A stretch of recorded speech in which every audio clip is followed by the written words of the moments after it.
2 సంవత్సరాల క్రితం భీమ్లా నాయక్ రిలీజ్ అయినప్పుడు 10-15 రూపాయల టికెట్తో వచ్చినప్పుడు నేనేమన్నా, కానీ మీ కోరిక మేరకు ఈరోజు టికెట్ రేట్స్ పెరిగి ప్రభుత్వం మనదొచ్చి మన సినిమా ఇప్పుడు రిలీజ్ అవుతుంది.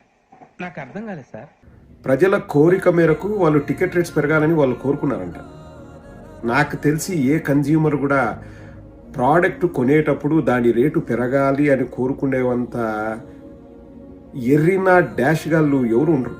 టికెట్ రేట్లు పెరగాలని మీరు కోరుకున్నారు అని ఒక ఉప ముఖ్యమంత్రి అంటున్నాడు, కాబట్టి పెరిగిందంట, ప్రభుత్వం వచ్చిందంట.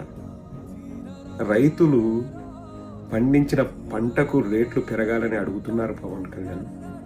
నీకు దమ్ము ధైర్యం ఉంటే నువ్వు నిఖార్సైన ఉప ముఖ్యమంత్రి అయితే ఆ రేట్లు పెంచు చూద్దాం. ఎవడికి లాభం? సినిమా టికెట్ రేట్లు పెరిగితే ఎవడికి లాభము?